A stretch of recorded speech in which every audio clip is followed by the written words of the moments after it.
The 2018-19 school year is underway, and so too are the athletic seasons for the fall sports here at the University of Rio Grande. We'll talk Red Storm soccer with men's head coach Scott Morrissey and women's head coach Tony Daniels, and we'll also get you caught up to date on all the other sports happenings here on the Rio campus. Stay with us. The August edition of Eye on the Storm is coming up next.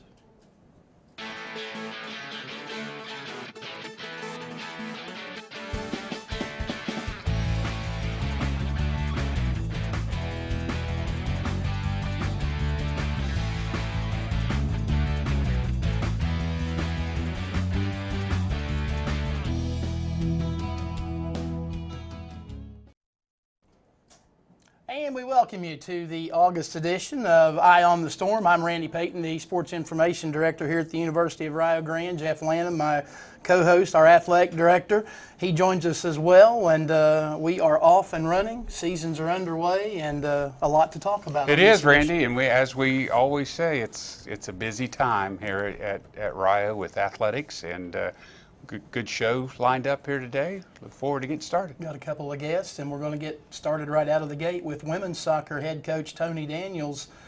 His team opening the 2018 season on Saturday. They came up short against Mount Vernon Nazarene, a 3-1 loss. And despite that, you're number 2 in the River States Conference preseason poll, and I would assume based on that, expectations for a good year. Yeah. You know, a couple things. We had a game canceled earlier in this, well, I say preseason. So we're still getting things worked out. I think the first game against Mount Vernon was a really good test, and our eyes were opened up a little bit about what we can do. I think the first half was really good for us, but it's also a belief from the athletes too. And, you know, and it's a journey. It's not a sprint. And we want to be peaking at the right time. So I think we're really good, and we're happy where we are right now. You had some returning players that participated on Saturday, and some new faces as well. Correct. We had a couple new girls coming in, Montana Myers from Uniota, and then Ashton Schneider from Fairfield Union. So, and then Parker Ruff from Fairfield Union. She played a big, intricate part. Nisa Sanchez, she's originally from Puerto Rico. So, yeah, we're looking forward to this little combination mix. I was going to say, you mentioned some of the new names that are in there, and some of those new names, quite frankly, I think make you a lot more athletic than you probably have been in the past. Yeah, very much so. And I think that's part of the women's game is the athleticism going forward, and having pieces of the parts in regards to who can control the ball and then that athletic ability. You know, and every team we were going to face, I think the step and the level has gone up. And I want to say we're better than we were 2 years ago. And I think that's my whole goal about taking over this program, and it's just keep on stair-stepping going forward.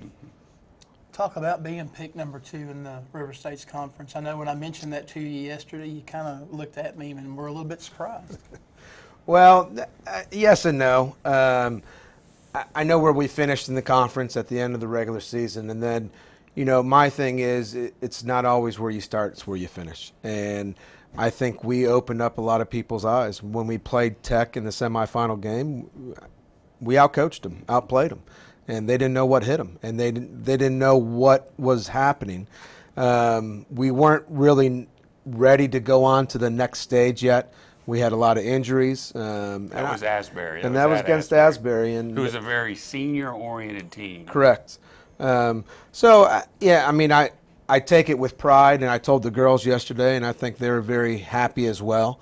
But, you know, nothing's ever easy. And what we're looking for is every game that's right in front of us. We're not looking down the line. It's the next game, and that's it. I was going to say the process, you now being in your 3rd season, when you take over a program, it's not something that you can turn around and get to what you want it to be overnight. It takes a period of time. Correct. And, you know, there's a lot of things that I've learned, once again, from Scott, being with the men's program for 25 years and then trying to implement them. And it's coaching women and coaching men is apples and oranges. So it's a learning process on my side of it, too. But I have to remember what I'm trying to do and build a foundation. And I've also changed my coaching philosophy a little bit and more principle oriented, where these girls need that. So going forward, I don't need to do as much with the girls that are coming up through the ranks, so to speak. My freshmen going to be sophomore to juniors, etc. So. Talked about some of those newcomers too, and even though they're new as actually getting game time right now, they were actually around in the program last year and got to practice with you guys. Correct. The other one too is Brooklyn Pritt. You know, she went to the IMG Academy for 3 years. She was George Washington out of Charleston, West Virginia, and then she played Division I soccer at Louisiana Monroe.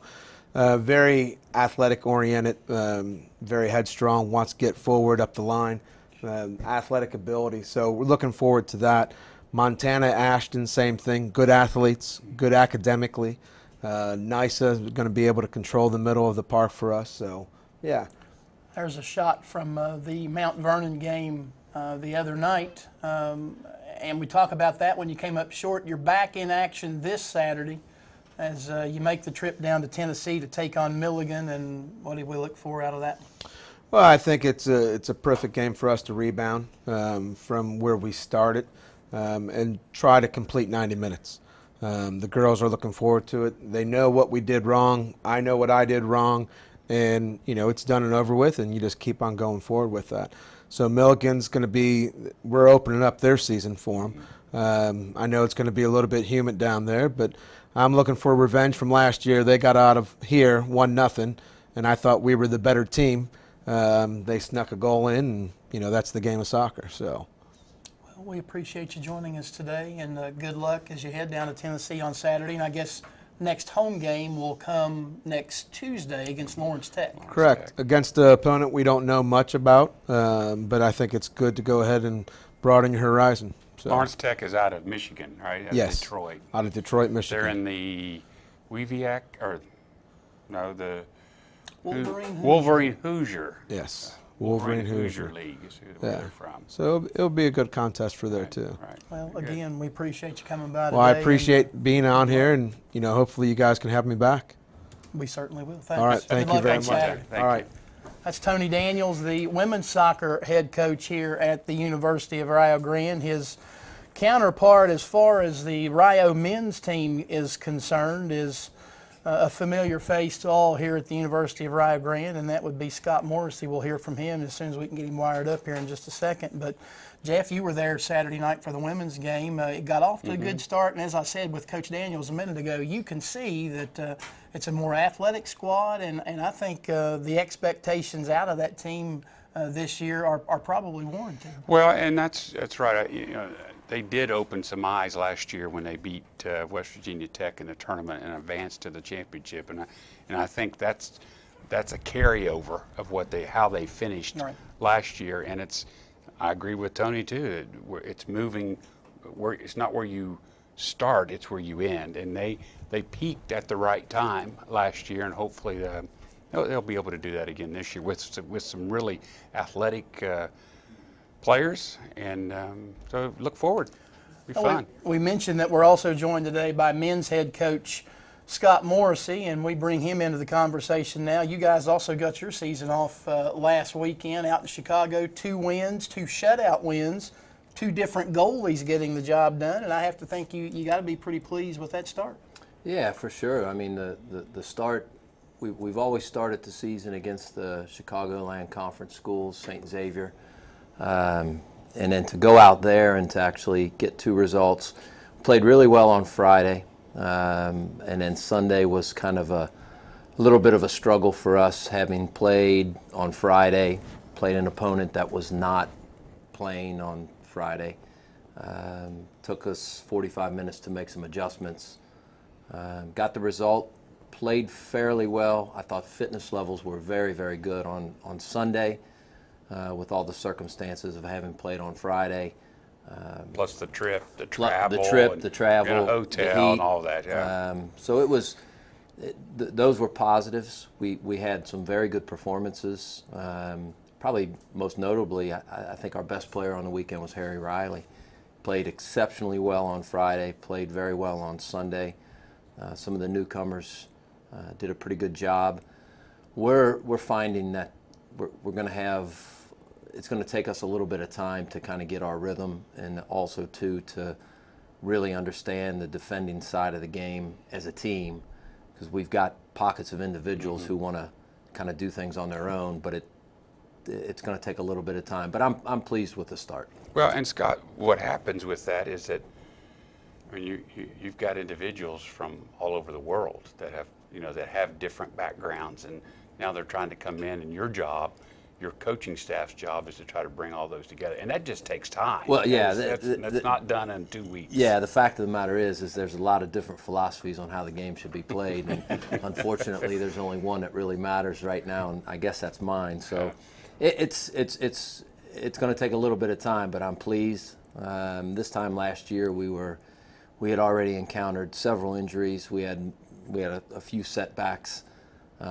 before the season ever started. So it was kind of an uphill struggle a year ago, and certainly a little bit better than where we were this time last year. So pretty happy about that. You've got so many new faces on this team, yet in the league, again, you're picked to win the thing. That speaks highly of the program. Well, I mean, again, I think Tony said it when he was on just a few minutes ago. It's not where you start, it's where you finish, and that's always been my philosophy. And it's, I guess I respect the other coaches in the conference, and what they've deemed as who they think is the top team. But the fact of the matter is, you got to go out and get results. And on paper, if you always played it on paper, then I guess we'd always win. But it's not about that, and you got to get results. Hey Scott, before we move on, I want to touch on something just a little different about your trip to Chicago, which you do this every other year. You try to go up there and correct. We were talking about on Saturdays, kind of an off day. You stayed outside of the city, and you went into. Were you able to go to the air show on Saturday or not? Well, we got to downtown Chicago. We always take the guys out. We typically have stayed in the downtown area, but our fundraising efforts have gone into creating 2 new surfaces. Right. And so we weren't able to stay in town, so we stayed on the outskirts, and we took a train in, but the train that we were supposed to collect at 10:20 in the morning, we missed due to some unforeseen circumstances by an assistant coach. Anyway, we got into the town, but it was later in the afternoon, so we missed the air show. But it's always a good place, good time, outstanding city, and St. Xavier's always been a very good host for us, and we've enjoyed that. What you're trying to do is to do more than just go and just to do soccer. There's other things that you can do. Right. The biggest thing with this first trip is to get the guys off campus. You get them in a setting where they're forced to learn a lot more about one another, and I think it creates a really good bond between the team. Absolutely. So that was always important. You're 16th in the NAIA's preseason poll. Does that give the guys, I don't know, I guess a little added oomph to, because normally you're a lot higher in the poll than that. I think that's as low as you've been since 2001. Well, yeah, and part of that is the preseason polls reflective of where you finished last year, and we missed the final sight for the first time in 17 or 18 years, and so we only have ourselves to blame. We didn't get the job done when we needed to get to the final sight, and a lot of circumstances as to why. And I don't necessarily think it's any additional motivation. I think the guys that were here a year ago know that the level of expectation in this program is very, very high, and they realize that they fell very short of where we probably expect us to be. And so the reflection of where we start is we got what we paid for by finishing the way we finished last year. Before we let you go, you mentioned about a new surface at Evan E. Davis Field. You guys get to try it out for the first time in game situation on Saturday when Indiana Tech's here. Talk about Indiana Tech and talk about all the work that went into the new surface on the field. Well, we played Indiana Tech a year ago. They've undergone a coaching change. John Dunn from West Virginia Tech is now their new head coach, and John will do an outstanding job with the team that he's inherited. Last year's game was won. Both teams were very new, very early in the season, and certainly struggles from both sides of the ball on both teams. I think the biggest thing for us is we've had a couple of weeks to train Our training surface is the same as the game surface. It's latitude 36 Bermuda. We converted both playing surfaces middle of May and end of May. And I would say that we have probably the best playing surface of any school in the country. It's that good. It's a professional surface, and we've put a lot of time and effort into making it good. I know the officials, there's last year's look at the field, and of course we saw the photo from the women's game earlier that showed the new surface, but there's the new surface. The officials who worked that game last week were very, very complimentary of the surface. Right. I'm happy to see last year's go, and I'm really excited to be able to see how we can perform on this new surface. It's a faster surface than turf. I'll put it to you that way. Right. So well, we're looking forward to it. Especially when you get into the evening and it gets a little dew on the Absolutely. grass. It's going to get quick. If you can't pass the ball on this surface, it's going to be going out of bounds all the time. Well, we look forward to seeing you guys in your home debut on Saturday. We appreciate your time today. Appreciate all your time and efforts from both of you. All right, that's Thank you, Scott. Scott Morrissey, the men's soccer head coach here at the University of Rio Grande. We appreciate him and women's head coach Tony Daniels for stopping by to be on the show today. Other fall sports that are going on here on campus, volleyball getting ready to get underway. They picked 8th in the River States Conference preseason poll. There you see a shot from a match last year against Indiana University East. Jeff, they'll open their season next week on the 30th at U-Pike, and then I guess actually will be considered the host for the Emily Cooper tournament, which is coming up August the 31st and September 1st. Actually won't be played here at the University of Rio Grande. It'll be played up at Jackson High School, but that'll be their quote-unquote home debut, and a lot of new faces for head coach Belina Donaldson. I know you had her on the show last month, and plenty of room for improvement. Right, and they're ready to go. I think they're pretty excited. The polls that came out, that was no surprise to them.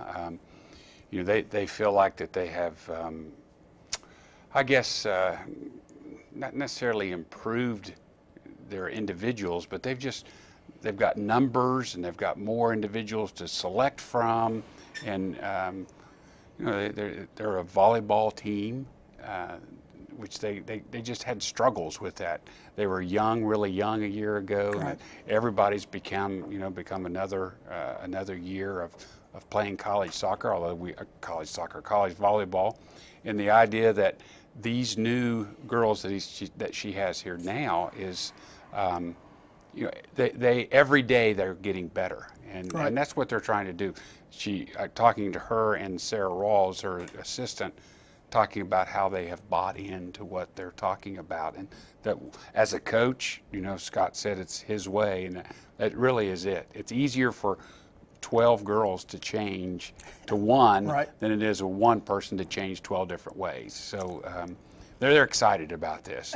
And to Coach Donaldson's credit, last year when they struggled, a lot of that struggle was along the net, and a lot of these new kids are kids that we're going to see playing in those hitting positions along the net. Yeah, they had setters that were playing, trying to block, and they were struggling with that. And I don't know if we want to talk more about Emily Cooper's the Memorial Tournament, which is at Jackson High School. And the reason it's at Jackson High School is that's where Emily went to high school.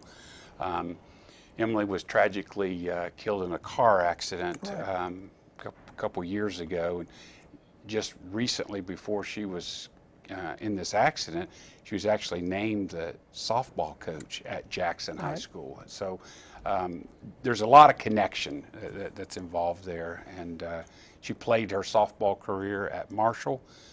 She actually signed with us first, and then Marshall came along, and she went that direction. Had a great career at Marshall, and then was a graduate assistant for Belina on our volleyball team this year. Coach Donaldson, her aunt. Coach Donaldson is her aunt. That is correct. That is correct. So this is the Memorial Tournament, and it really is neat to come and see and be involved with it.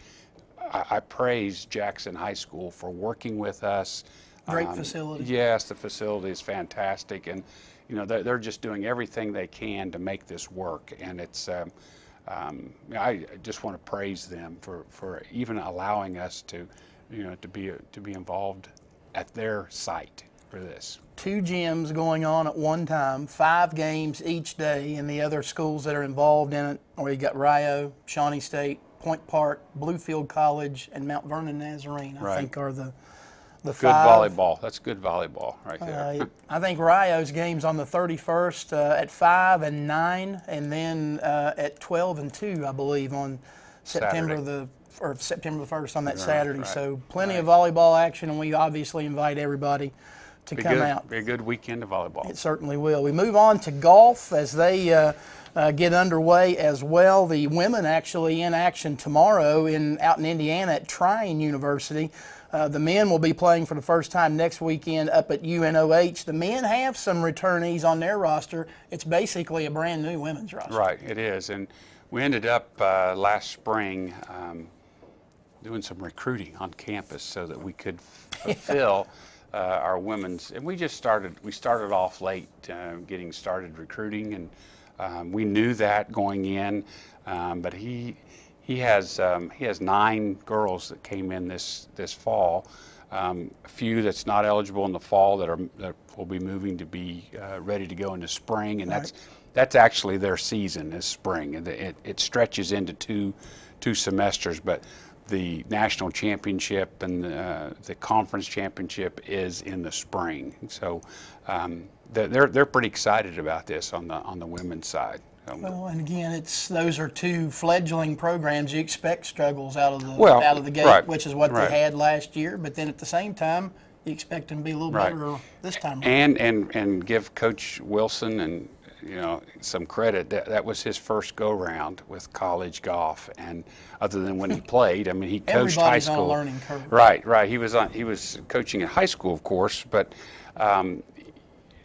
It's a learning process that has to take place, and he's really upped his schedule up this fall and spring, and I think because of that alone is going to make them better on both sides, men and the women. A couple of other things to get to here in our closing minutes. We wanted to point out Rio women's basketball earlier this summer, earning a scholar team distinction from the NAIA. They had a cumulative grade average of 3.21. There were just under 1,900 programs throughout the NAIA across the country to receive that kind of recognition.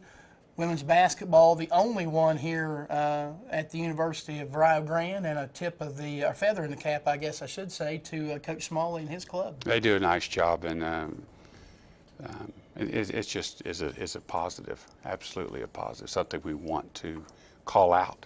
Right, and we've had more than one team before obviously make that distinction, but this time around women's basketball, the only one. We also want to mention the Rio Fall Basketball Academy. They are currently registering youngsters to participate in that. The boys' sessions are set for September 9th, 23rd, 30th, and October 7th. The girls' sessions are the 9th, 16th, 23rd, and the 30th of September. Those are all on Sundays. The sessions for the boys will run from 2 to 4 p.m., the girls from 4 to 6.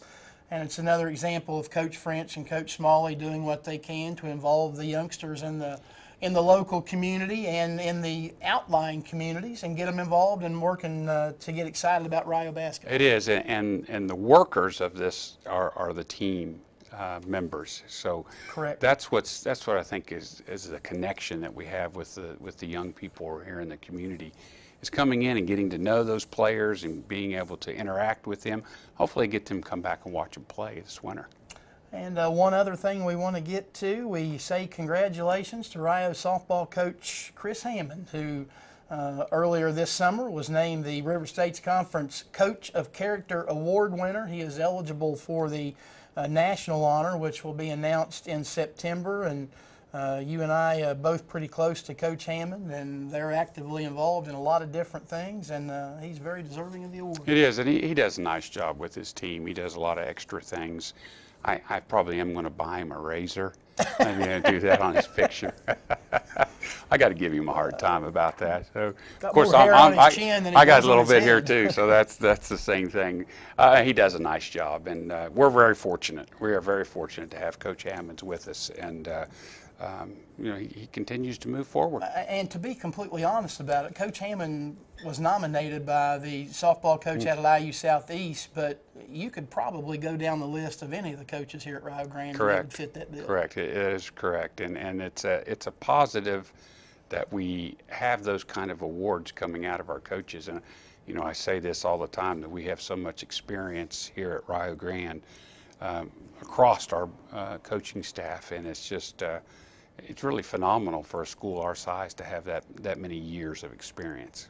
Very quickly, we want to go through some of the events coming up on campus. We mentioned the men's soccer team in action. Their home opener on Saturday night against Indiana Tech. That's a 7 o'clock kickoff. The women's volleyball JV team will be in action against Clark State on Monday night at 6 o'clock. And we mentioned women's soccer.